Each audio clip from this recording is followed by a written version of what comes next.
नमस्कार साथियों, आप देख रहे हैं target with Chandra YouTube channel. मैं हूं चंद्रभान। हम लोग प्राचीन इतिहास के बारे में पढ़ रहे थे और प्राचीन इतिहास में हम लोगों ने पूरा पाषाण काल, मध्य पाषाण काल, नवपाषाण काल और ताम्र पाषाण काल को बहुत ही विस्तृत तरीके से समझा हुआ है, पढ़ा हुआ है।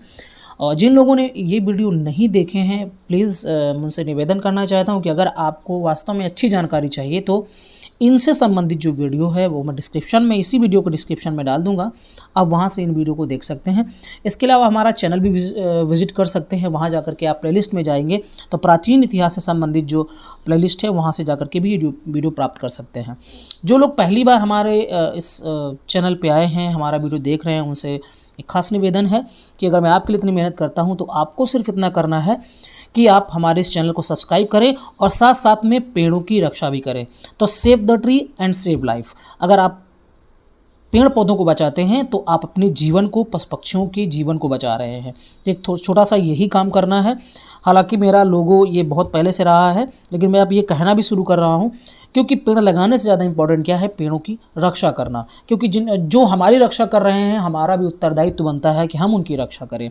ओके, तो मैप रिवीजन करेंगे। मैप के माध्यम से हम जो प्रमुख स्थल हैं, चाहे वो पूरा पाषाण काल हो, मध्य पाषाण काल हो, नव पाषाण काल हो या ताम्र पाषाण युग हो, इन सभी के जो प्रमुख स्थल हैं उनको मैप के माध्यम से हम एक मैप माइंड करेंगे या मेक माइंड करेंगे। अर्थात एक हम अपना माइंड सेट करेंगे मैप के माध्यम से कि निम्न स्थल जो है वो किस काल से संबंधित है और उसकी लोकेशन क्या है। ओके, तो आइए शुरू करते हैं। सबसे पहले तो हम देखेंगे पूरा पाषाणकालीन स्थलों के बारे में बात करेंगे। तो जो इंपॉर्टेंट चीज़ें हैं सिर्फ वही बताऊंगा, और इससे और ज़्यादा विस्तृत अध्ययन करना है तो इससे संबंधित वीडियो पे जाकर के आप देख सकते हैं। पूरा पाषाणकालीन स्थल को हम आकेटक व खाद्य संग्राहक भी कहते हैं। ऐसा क्यों कहते हैं? क्योंकि इस समय का शिकार जो मानव था वो शिकारी था और इसने अब क्या है कि खाद्य पदार्थों का संग्रह करना शुरू कर दिया था। यहाँ पर आप देख रहे हैं मैप पे ये पूरा भारत का नक्शा बना हुआ है और यहाँ पर दो तीन चीज़ें याद रखनी है।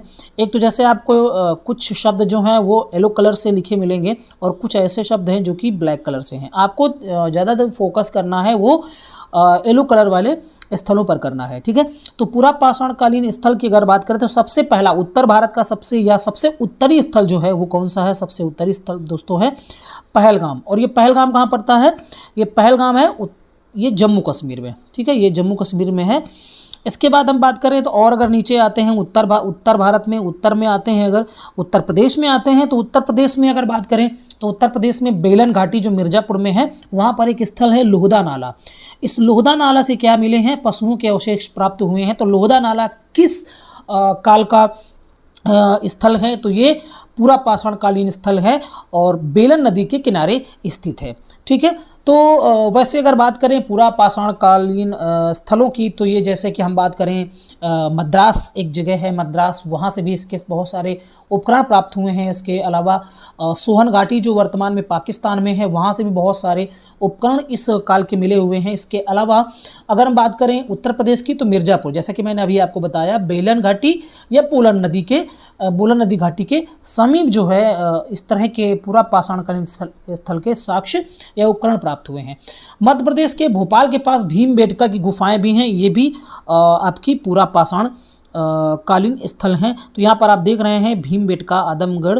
और अगर बात हथनौरा की करें तो हथनौरा से हाथी का सबसे पुराना जीवाश्म प्राप्त हुआ है। तो हाथी से हथनौरा हो गया और ये हथनौरा मध्य प्रदेश में पड़ता है।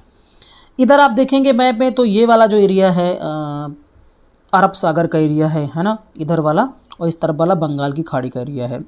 इसे हम पश्चिमी घाट भी बोलते हैं और इस तरफ को पूर्वी घाट भी बोलते हैं।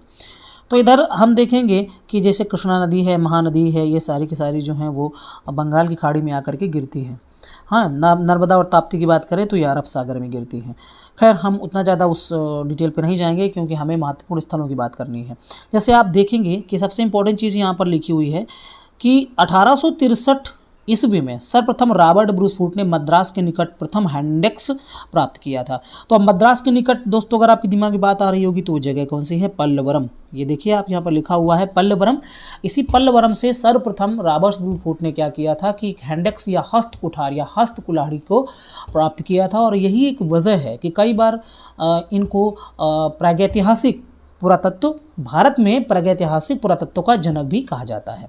ओके, तो ये इंपॉर्टेंट है, इस चीज़ को जरूर याद रखिए। अतिनमपक्कम गुड़ियाम, यहाँ से भी जो है पूरा पाषाणकालीन स्थलों से जो उपकरण हैं वो प्राप्त हुए हैं। इसके बाद अगर और देखेंगे तो महाराष्ट्र में यहाँ पर दिखाया गया है ये नेवासा और चिरकी। ये नेवासा और चिरकी ये महाराष्ट्र में पड़ते हैं। यहाँ से हाथ, कुल्हाड़ी, खुरचनी और बेदक जैसे उपकरण प्राप्त हुए हैं। भारत में पूरा पाषाण युगीन सभ्यता का अगर विकास पूछा जाए कि कब हुआ था, तो प्रथम जो हिमयुग था या प्लास्टोसीन जो काल है, इस काल में अगर डिवाइड करेंगे तो प्लास्टोसीन काल कहेंगे और हिमयुग भी कहेंगे। इस काल में पृथ्वी में जो है वो पूरी तरीके से बर्फ़ ही थी। ये सतह ज़्यादातर जो है बर्फ़ से ढकी हुई थी और यही वजह है कि बहुत सारा जो वनस्पतियाँ हैं वो नहीं उगी और बहुत सारे जीव भी उस समय नहीं पनप पाते थे और आवास के लिए भी समस्याएँ थी। हालाँकि धीरे धीरे आगे विकास होता है, हम देखेंगे नेक्स्ट वाले काल में तो बहुत सारी चीज़ें बदल चुकी होती हैं। तो दोस्तों हमने यहाँ पूरा पाषाणकालीन स्थलों के बारे में जानकारी मैप के माध्यम से। आगे हम लोग बढ़ेंगे तो बात करेंगे मध्य पाषाणकालीन स्थलों की। तो यहाँ इसे जो है कहा क्या गया है दोस्तों, कई बार ये भी पूछ लिया जाता है, हालांकि मैंने बता दिया है वीडियो में। आखेटक व पशु पालक युग भी इसे कहा जाता है, अर्थात इस समय जो है, इस समय के मानव ने पशुपालन की शुरुआत कर ली थी। हालांकि आगे अगर बात करें इसी में से बहुत सारी चीज़ें, क्योंकि मध्य पाषाणकालीन जो स्थल हैं वो काफ़ी हैं और इम्पॉर्टेंट भी हैं, यहाँ से एग्जाम में क्वेश्चन भी पूछे जाते हैं। और तो जैसे अब अगर बात करें तो मकान बनाने का प्राचीनतम जो साक्ष्य है वो कहाँ से मिलता है, तो वो दोस्तों मिलता है बागौर। बागौर कहाँ पड़ता है, ये राजस्थान में पड़ता है। ठीक है, बागौर कहाँ पड़ता है, राजस्थान में पड़ता है। तो बागौर राजस्थान में एक जगह है जहाँ से मकान बनाने का प्राचीनतम साक्ष्य मिला हुआ है। अर्थात इस समय का मानव अब जो है मकान में रहने लगा था, यहाँ तक कि काफ़ी पक्की ईंटों के मकान भी इस समय मिलना शुरू हो जाते हैं। तो धीरे धीरे ही विकास आगे बढ़ता है। इसके अलावा हम देखेंगे कि विश्व का प्राचीनतम वृक्षारोपण का प्रमाण कहाँ से मिलता है, सांभर झील। सांभर झील कहाँ, राजस्थान में ये सांभर झील है, उसी के पास में जो है विश्व का प्राचीनतम वृक्षारोपण का प्रमाण मिलता है। अगर बात करें कि मिट्टी में विश्व में मिट्टी के बर्तन बना का प्राचीनतम साक्ष्य कहाँ से मिला है, तो वो भारत में। और भारत में कौन सी जगह है दोस्तों, चौपानी मांडो। ये साथ साथ में कुछ ऐसी जगहें भी हैं, जैसे कि 3 ये जगहें आप येलो कलर्स देख रहे हैं, दमदमा, महदहा, सराय, नाहर राय। अगर उत्तर प्रदेश से प्रश्न पूछा जाए कि उत्तर प्रदेश का निम्न में से कौन सा स्थल मध्य पाषाणकालीन स्थल है, ऐसे पूछ लिया जाए तो इंपॉर्टेंट 3 ही है, दमदमा, महदहा, सराय, नाहर राय। कई बार इनसे ये पूछा जाता है कि यहाँ से क्या प्राप्त हुआ है, तो एक एक की हम लोग बात करेंगे। जैसे कि हम लोग देखेंगे कि सबसे पहले हम लोग देखते हैं दमदमा को। तो दमदमा जो है यहाँ से क्या हुआ है, 41 मानव समाधान व गर्त चूल्हे मिले हुए हैं। ठीक है, अगर हम बात करें महदहा की, तो महदहा से एक ही कब्र से त्रिमानव समाधि के साक्ष्य मिले हुए हैं। हालांकि मैंने वीडियो में बताया भी था कि एक ही कब्र से 3 मानव कंकाल के साक्ष्य जो हैं वो सराय नाहर राय से मिले हुए हैं। थोड़ा सा यहाँ स्टूडेंट्स को कन्फ्यूज़न हो सकता है, क्योंकि जो घटना चक्र जो बुक है उसमें जो है वो तो दिया गया है 3 मानव कंकाल सराय नाहर राय से, बट यहाँ पर आप देख पा रहे होंगे कि यहाँ पर महदहा को बताया गया है। सराय नाहर राय से प्रथम मानव अस्थिपंजर के अवशेष प्राप्त होते हैं।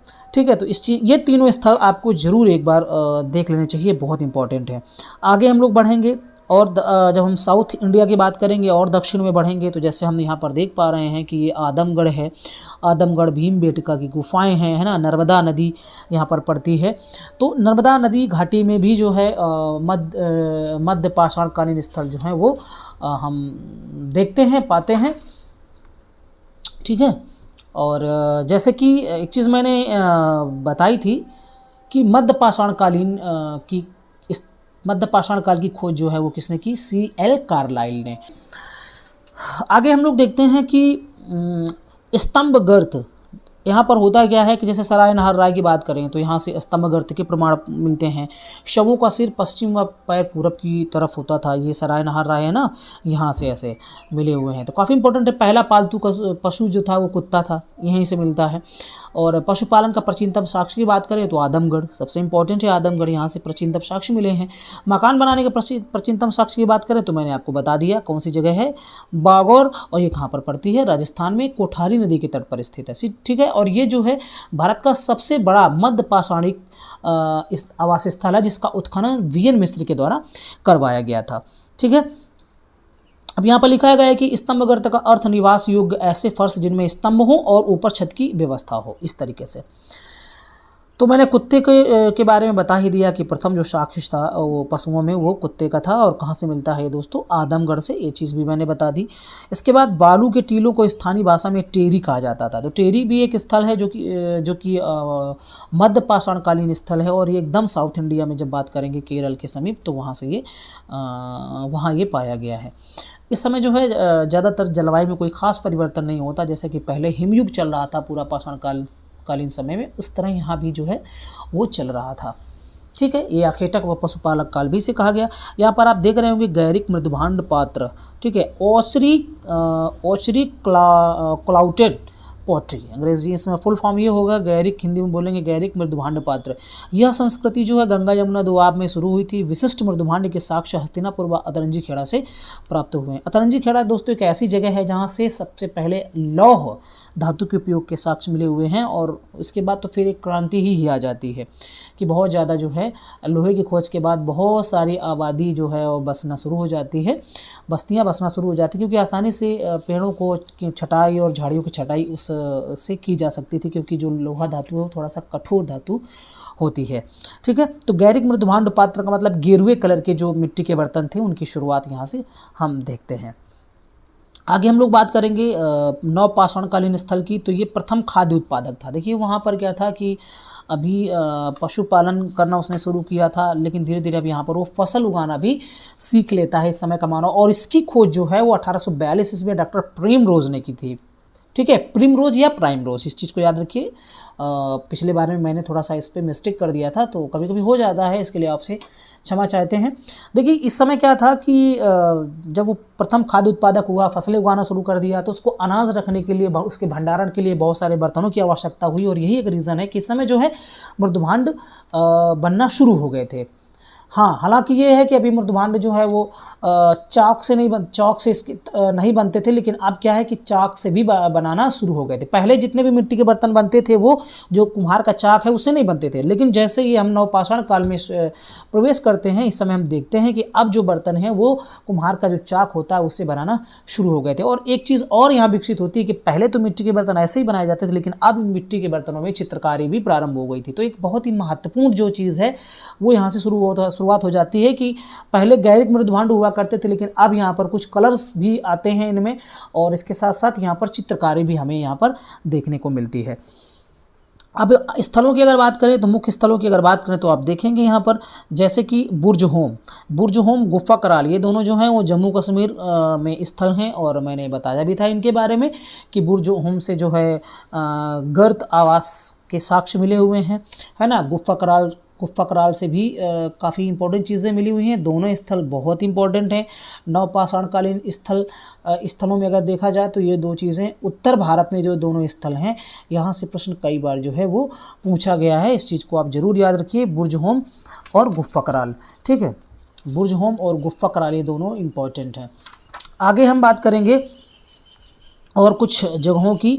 तो जैसे कि मेहरगढ़ की बात करें तो मेहरगढ़ जो है वो आपका ये इसे ब्रेड बास्केट के नाम से भी जाना जाता है।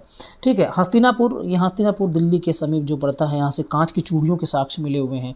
झूम कृषि के प्रचलन का प्रमाण जो है वो ब्रह्मपुत्र घाटी जो है वो यहाँ से मिला हुआ है। तो इसका मतलब ये है कि नवपाषाणकालीन स्थल लगभग उत्तर भारत, पश्चिम भारत, मध्य भारत और पूर्व भारत में भी हम देखते हैं, दक्षिण भारत में तो मिलते ही हैं। इसके अलावा इंपॉर्टेंट चीज़ें और हम देखें तो गोल्डी हवा, जो कि इलाहाबाद में एक जगह है, यहाँ से क्या है नवपाषाण ताम्रपाषाण लौह युग के प्रमाण मिले। मतलब कोल्डी हवा से हमें नवपाषाण काल के भी, ताम्रपाषाण काल के भी और लौह युग के प्रमाण, हमें तीनों युग के प्रमाण हमें कोल्डी हवा से मिलते हैं। और चावल के साक्ष्य भी कोल्डी हवा से मिलते हैं, इलाहाबाद में है, इस चीज़ को याद रखिए।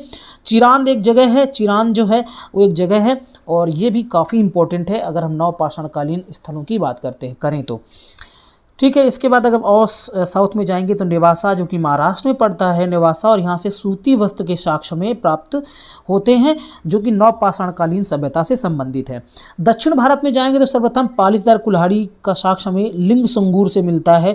देखिए उसके पहले पत्थरों के ही कुल्हाड़ी बनती थी, लेकिन ये अब क्या हुआ कि उनमें जो है अब सुधार हुआ, काफ़ी विकास हुआ, अब कुल्हाड़ी में पॉलिश होना शुरू हो जाती है। नागार्जुन कोंडा भी इम्पोर्टेंट है, नागार्जुन कोंडा लिंग सुंगूर संगन कल्लू, है ना, संगन कल्लू से नागार्जुन कोंडा की बात करें, दक्षिण भारत में नवपाषाण संस्कृति का विकास जो है वो नागार्जुन कोंडा में होता है। संगन कल्लू को भी मैंने बहुत ही डिटेल से पढ़ाया हुआ है, आप जा करके इन वीडियो में देख सकते हैं। ये भी जो है नवपाषाण कालीन स्थल है।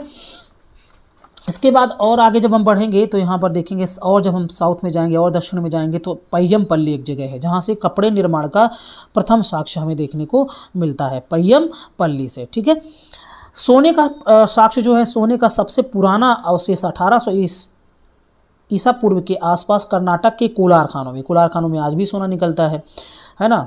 KGF मूवी भी बनी हुई है कोलार गोल्ड के नाम से, है ना। और यहाँ यह एक नवपाषाण युगीन स्थल है जो कि गंग वंश की प्राचीनतम राजधानी भी थी। ठीक है, गंग वंश की प्राचीनतम राजधानी भी हुआ करती थी। मृदभांडों का अगर प्रचलन देखा जाए तो नवपाषाण, थोड़ा सा कलर बदल लेते हैं यहाँ पर हम देखते हैं कि मृदभांडों का जो प्रचलन है नवपाषाण काल से माना जाता है। कब से? नवपाषाण काल से। वैसे शुरुआत हो जाती है लेकिन नवपाषाण काल से जो है बहुत बेहतर तरीके से शुरुआत होती है। उसके आसपास और कलर भी मैंने बताया ना कि काला लाल कलर का भी उपयोग किया जाने लगा। इसकी खोज ब्रजवासी लाल ने हस्तिनापुर में इसका नामकरण किया था। ठीक है, ये OCP है ना, मृदभांड OCP, इसकी खोज जो है वो ब्रजवासी लाल ने की थी हस्तिनापुर के पास में। तो ये जो है कुछ इंपॉर्टेंट स्थल हैं जो कि नवपाषाणकालीन स्थल हैं, इनको आप जरूर याद रखिए। आगे हम लोग देखते हैं, लास्ट में है ताम्रपाषाणकालीन स्थल, और इसके बारे में मैंने आपको बहुत ही अच्छे तरीके से डिटेल से बताया हुआ है कि ताम्रपाषाणिक जो संस्कृतियां थीं, जैसे कि आहार संस्कृति है, जिसे आहार संस्कृति भी कहते हैं, और ये बनास घाटी दक्षिण पूर्वी राजस्थान की जगह पर मिलती है। और इन स्थलों की अगर हम बात करें तो जैसे आप देख पा रहे हो, ये आहार, गिलुंद, रंगपुर, है ना, ये जो आपका बनास नदी घाटी है दक्षिण पूर्वी राजस्थान में, दक्षिण पूर्वी राजस्थान। तो यहाँ से जो है आहार का प्राचीनता नाम क्या था? तांबवती। ये तो हालांकि मैंने उस वीडियो में बता भी चुका हूँ। ठीक है, और इसकी विशेषताएं क्या थी कि यहाँ से तांबा प्राप्त होता था। गिलुंद इस संस्कृति का स्थानीय केंद्र हुआ करता था। आप देख पा रहे होंगे यहाँ पर गिलुंद लिखा हुआ है। गिलुंद में तांबे के टुकड़े भी मिले हुए हैं, ऐसा हमें जानकारी मिलती है अगर हम पुरातात्विक खोजों की बात करें। इसके साथ साथ हम यहाँ पर ये भी देखते हैं कि लाल व काले लेप की मृदभांडों के ऊपर सफ़ेद रंग की चित्रकारी भी आहार संस्कृति के मृदभांडों में की जाती थी। आगे और बात करेंगे तो हम देखेंगे यहाँ पर नेवासा जो स्थल है, ये भी आपका, ये नेवासा और दायमाबाद, अगर इनकी हम बात करते हैं तो ये नेवासा और दायमाबाद जोरवे संस्कृति से संबंधित है। यहाँ पर आप देख रहे होंगे जोरवे नामक स्थल भी है मुंबई के पास में, क्योंकि जो स्थल है उन्हीं के नाम पर जो है उन संस्कृति का नाम दे दिया गया है। लगभग 1400 से 700 ईसा पूर्व मैंने इसको बताया भी था। महाराष्ट्र में सारी जगह पड़ती हैं। जोरवे की बात करें तो अहमदनगर में है जोरवे, नेवासा और दायमाबाद, है ना, ये अहमदनगर जिले की जगहें हैं।